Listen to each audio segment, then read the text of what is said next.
se nos juntó el lavado y el planchado. Primero, se juntan dos marchas. Una que en teoría era rosa, pero salió nada rosa, de hecho demasiado picosa.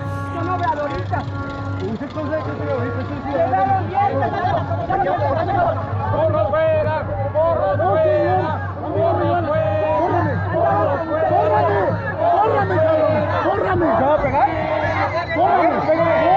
Y dos, los ministros ya por fin tienen propuesta. Y como dicen en mi pueblo, ese tren ya había pasado. ¿Por qué se pusieron a discutir cuando el niño ya está más que enterrado? Vamos a escucharnos entre poderes de la Unión. Escuchemos a las víctimas de la violencia y a las personas que dedican su vida a defender los derechos humanos. Escuchemos a los organismos de justicia internacional, a los estudiantes y a los jóvenes que han salido a las calles para reclamar su derecho a un futuro libre y a un país en paz.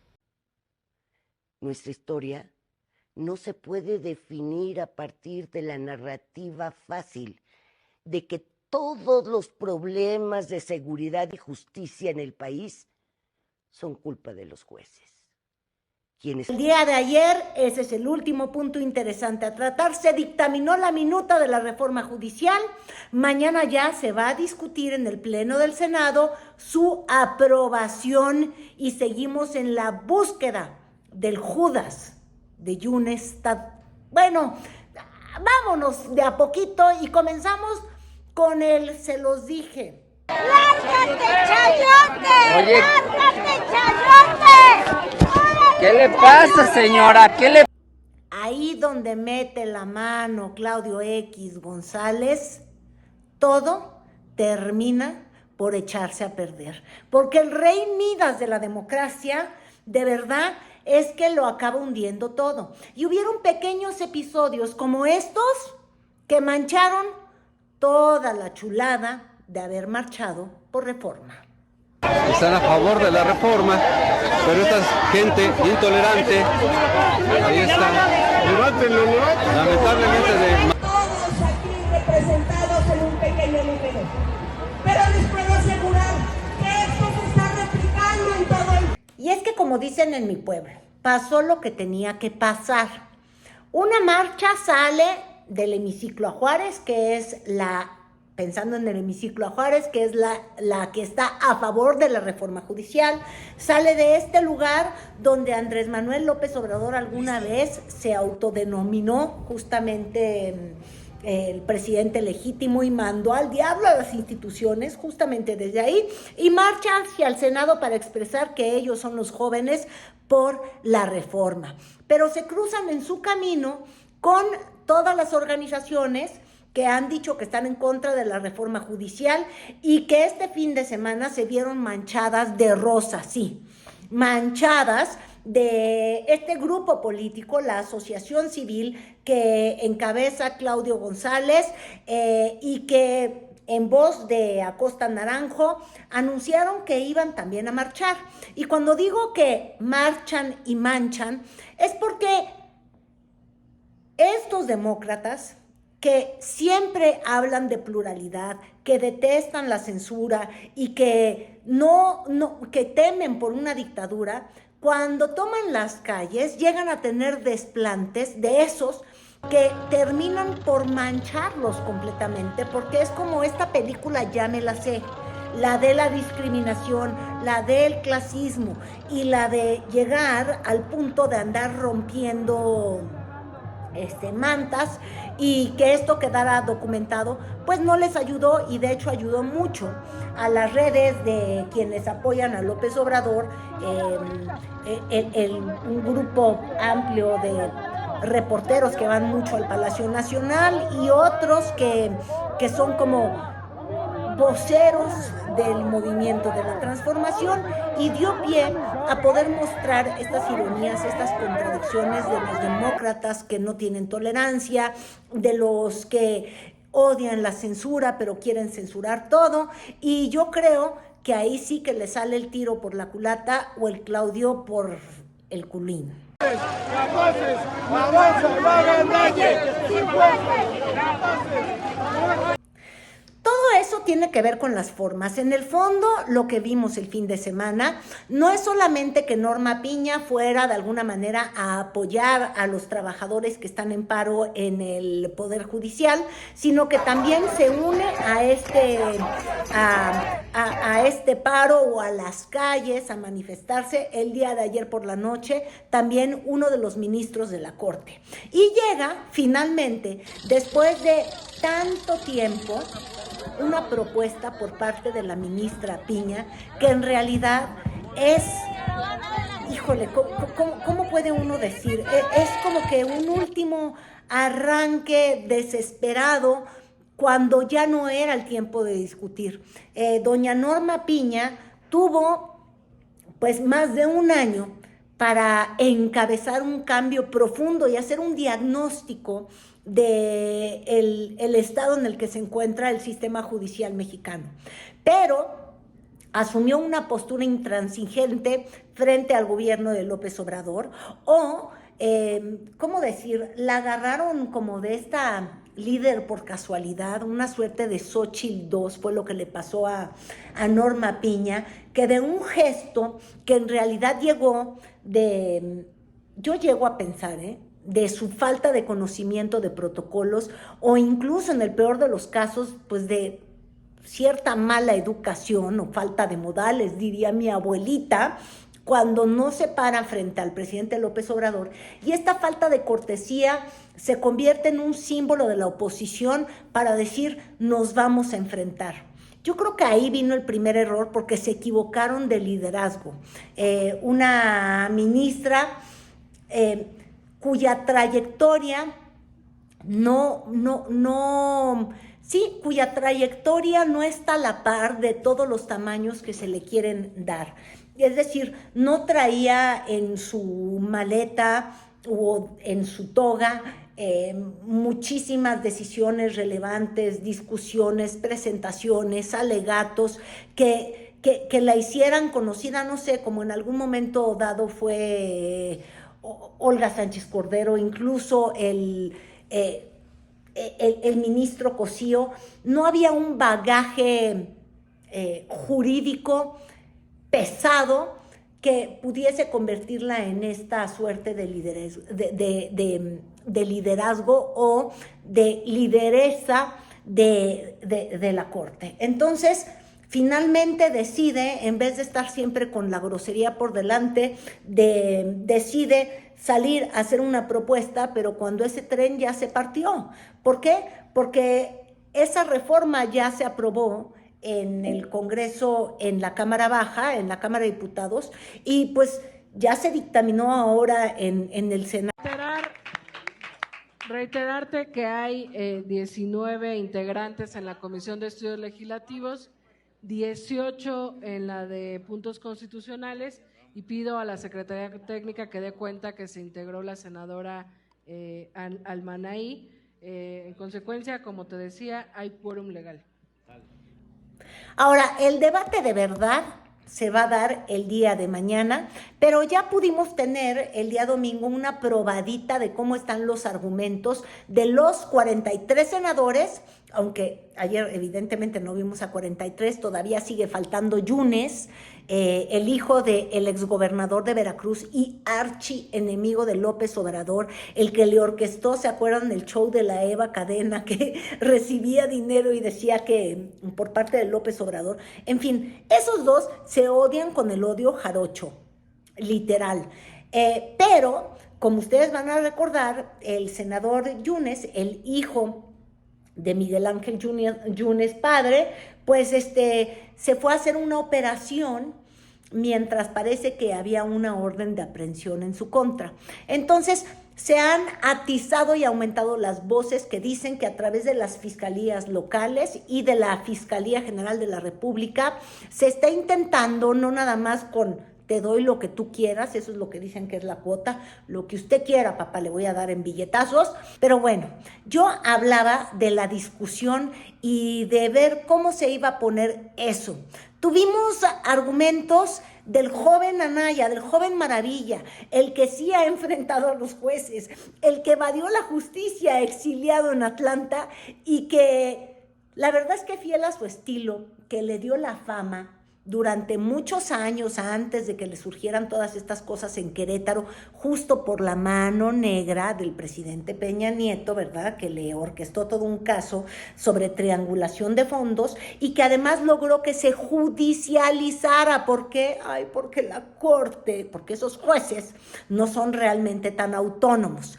Pero bueno, este joven Anaya, antes llamado joven Maravilla, lo era justamente por su capacidad de argumentar, de presentar, de hacer elocuencia, y bueno, yo lo escuché y hasta yo quería darle un aplauso de pie. Yo quiero iniciar exigiéndole respetuosamente al oficialismo que dejen de presionar a las y a los senadores de la oposición. Yo no me atrevería a hacer esta denuncia si no tuviera conocimiento, con circunstancias de tiempo, modo y lugar, de al menos 3 compañeras senadoras y senadores a quienes se les están haciendo propuestas corruptoras por un lado y por otro lado se les está acosando a través de las fiscalías estatales. Segundo, yo las quiero y los quiero invitar a que tengamos un debate de altura, que hoy no haya gritos.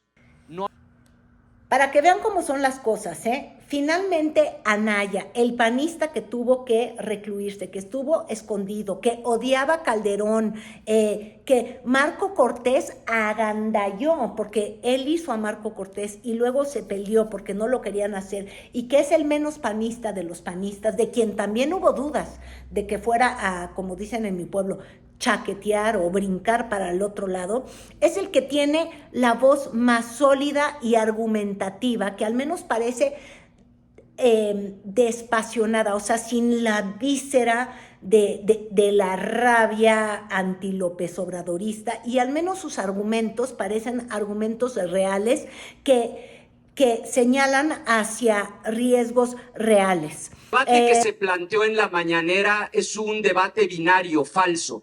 ¿Estás a favor de que participe el pueblo o estás en contra de que participe el pueblo? Claro que hace falta más participación ciudadana, claro que hace falta más pueblo en materia de justicia y en materia de impartición de justicia, y haré una propuesta concreta.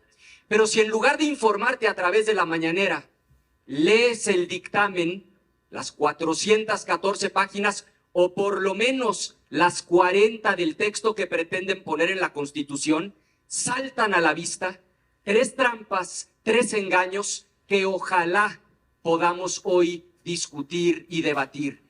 Primera trampa y primer engaño. Le dicen a la gente que va a poder votar de manera libre y directa y secreta para escoger a jueces, a magistrados.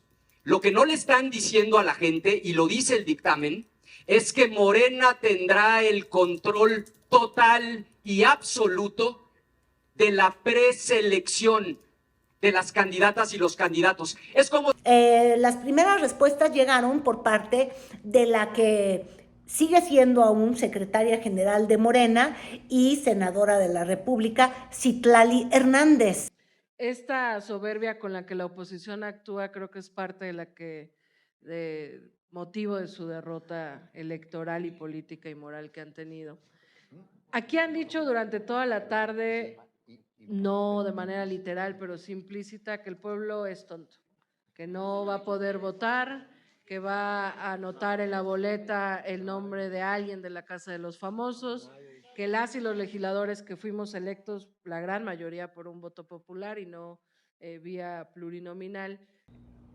Y básicamente nos quedaron muy claros todos los argumentos que van a estar en juego estos próximos 2, 3, 4 días. Y es, el PAN, PRI, MC hablan de una reforma que debilitaría profundamente al Poder Judicial, mientras que la 4T argumenta que es una reforma que acaba con privilegios.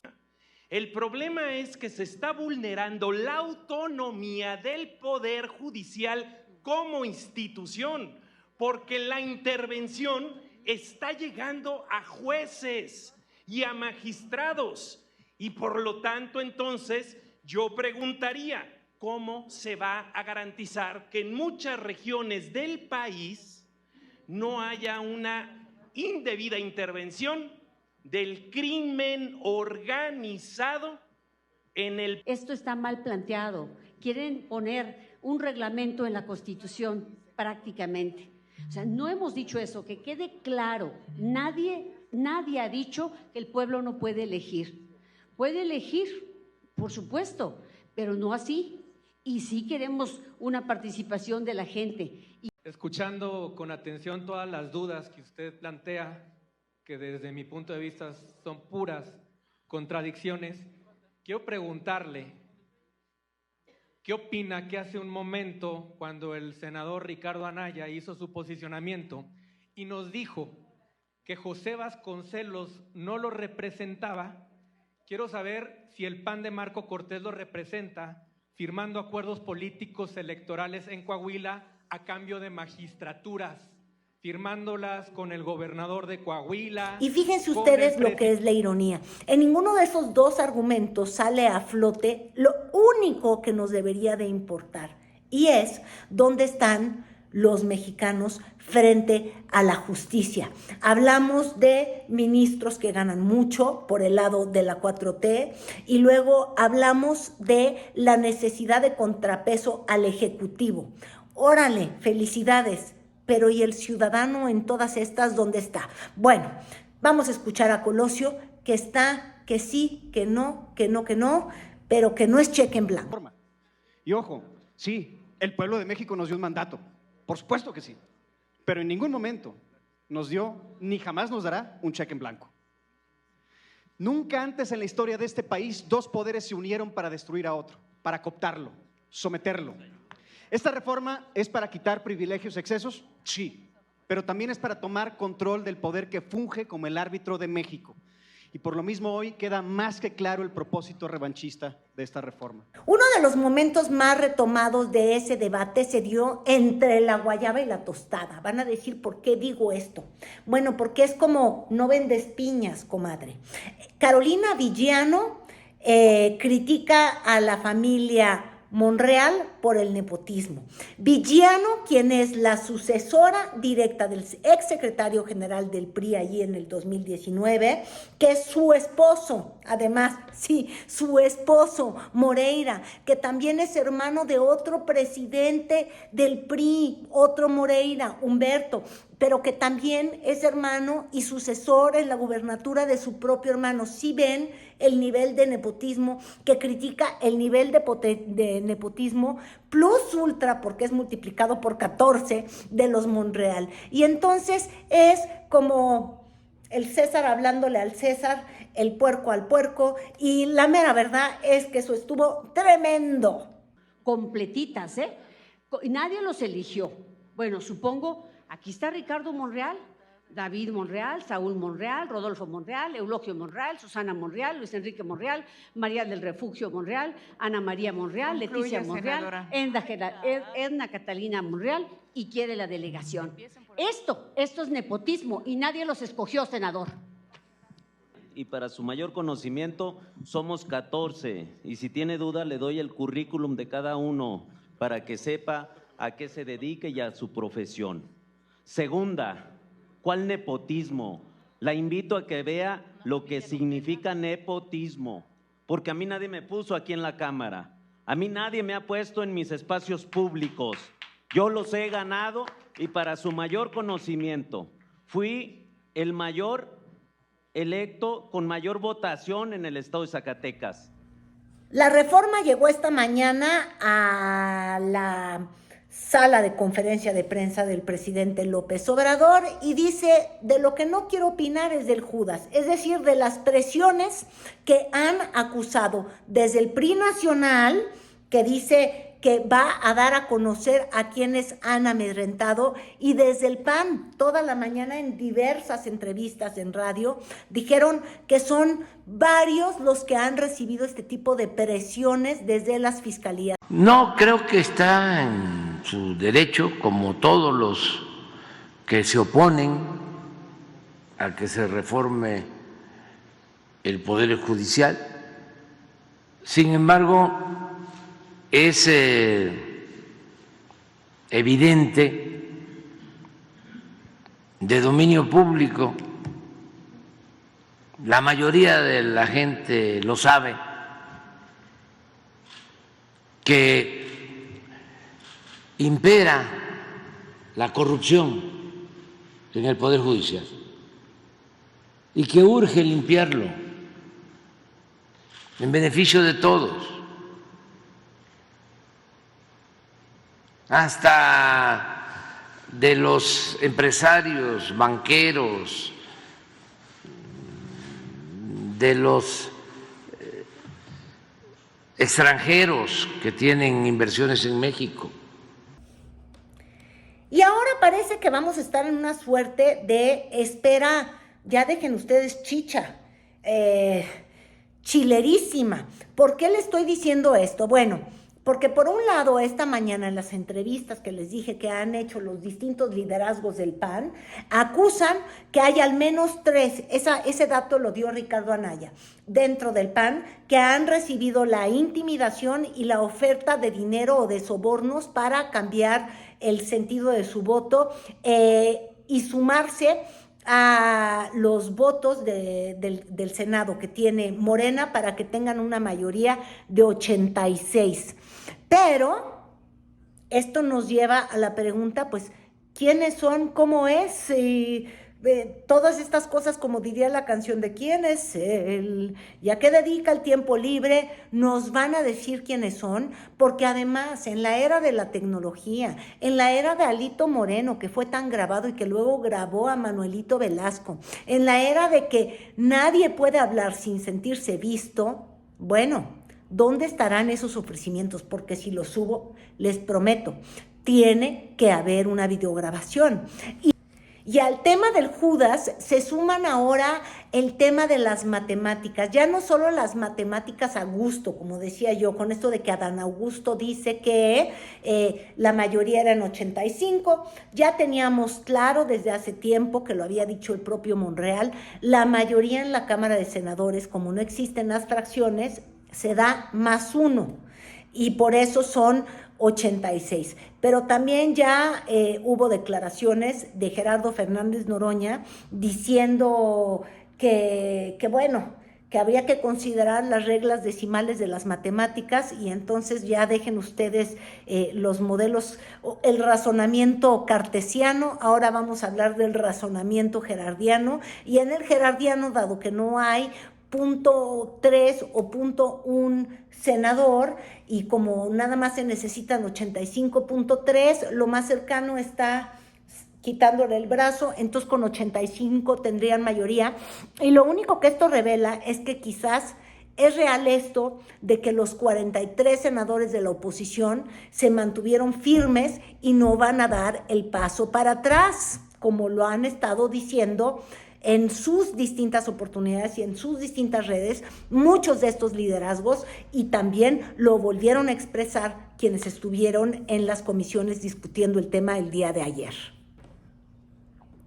Y puede ser la oportunidad para que la próxima presidenta que va a entrar en funciones el 1 de octubre y que tiene justamente esta gran mayoría y que mostrando un poquito de mano izquierda, entregándole algo quizás a la minoría opositora, que no por ser minoría no debe de ser escuchada, o no por el horrible pasado tiene uno que pensar que entonces su voz no es válida.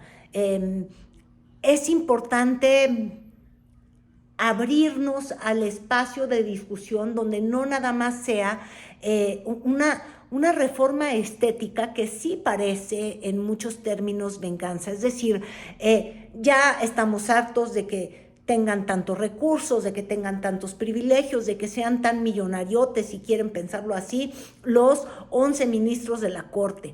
Qué horror, qué abuso. Venga de ahí.